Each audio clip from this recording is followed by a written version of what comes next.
Really, we're trying to get at this idea of how do women compete in the digital age. All right, so to do this today, we're going to be focusing on Facebook.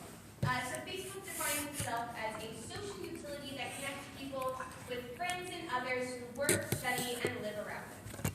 So the site was founded in 2004 as a networking tool for Ivy League students. However, it was gradually opened up to the general public in 2006.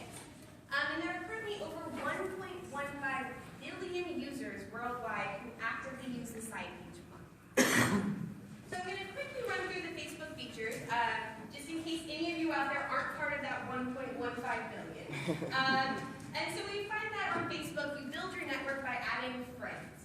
These friends can then see status updates you post, photos and videos, as well as like or comment on those posts. Additionally, we have things like a private messaging and chat function.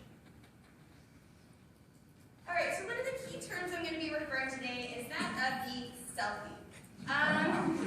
So selfie was added to the Oxford Dictionary last year. It beat out some other top contenders like twerk. And it's defined as a photograph that one is taken of oneself, typically one taken with a smartphone or webcam and uploaded to a social media website. So the other concept we're going to be referring to today is that of intersexual competition, or the idea of competition between members of the same sex or mates. So today we're going to be focusing on women. And the previous literature that's out there has pretty much found that women tend to compete in two ways: rival derogation and self-promotion.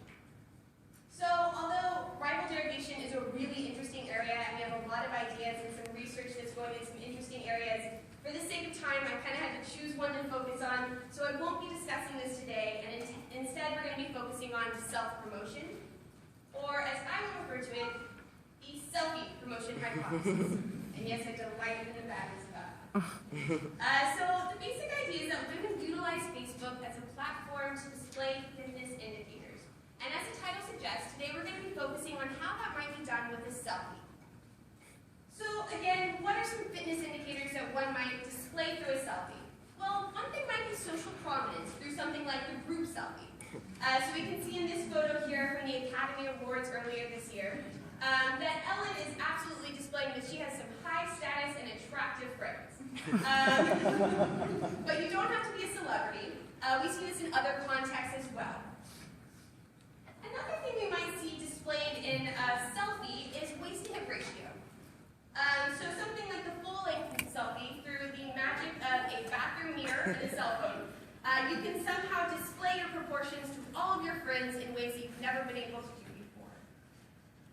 And the final thing I want to kind of discuss, and this will be the focus of the rest of this talk, are estrogen levels. And we're going to talk about this through something called, I'm referring to as the angled selfie.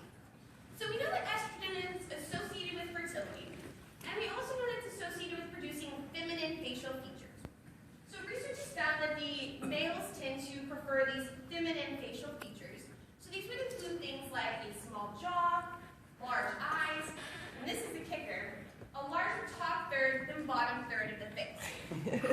So I read through these, and I thought of the angle of the selfie, and the subsequent image that is produced, and it seemed like something was going on here. So I ran a very rough analysis on two fellow grad students who were kind enough to take some selfies for me at 8:30 a.m. And so we're going to show those here. So to do this, I went through and had them take three different angles. So the first one is just arms straight out, and you can see that it's kind of just a dead-on face shot. The second is more of the classic selfie pose. So again, we have it angled, and we can see the image. So for the third angle, I had them kind of hold it at a rather extreme version, or a rather extreme angle, and we can again see the image that's produced. So the first thing that we're going to look at, is what I'm going to refer to as the small jaw analysis. Alright, so to do this, and these are all very crude measures, I kind of just wanted to see if anything was going on before I run an actual analysis on this.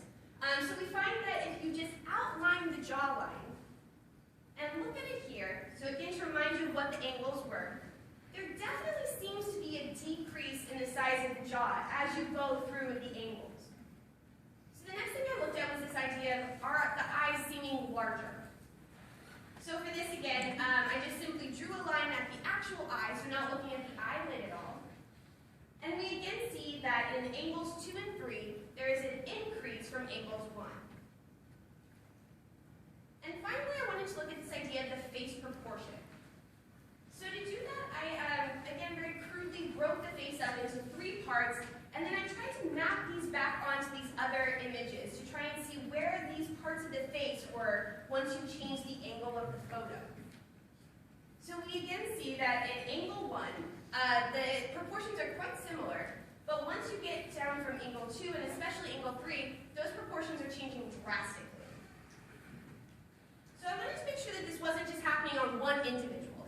So I had another grad student where again we did the 3 angles, the small jaw analysis, and again you see that the jaw is narrower. Additionally, with the large eyes, we see that angle 1 produces a smaller appearing eye than we see in angles 2 and 3. And again, with the face proportion analysis, same results. Angle 3 is producing a much bigger proportion than we see in angle 1. So again, just in summary, with this angled selfie, we're seeing a decreased jaw size, accentuated eyes, an emphasized top third of the face, and a reduced bottom third of the face. So, where does this kind of take us? I think this is starting to raise some questions. Again, of course, obviously, real analysis needs to be done with a full sample and whatnot, so we can look at statistical significance and all of those great things. But I think this is really starting to get at this question of how do Facebook behaviors relate to the extended phenotype? And just to refresh your memory about what the extended phenotype is, it's just the idea that we have displays of genetic quality that go beyond one's own body. So we obviously are seeing aspects of identity and potentially mate value being displayed on Facebook. So what does this mean in regards, again, to this idea of the extended phenotype? So, some future directions. I think the clear area that we want to look at when it comes to women is this idea of ovulation and Facebook behaviors.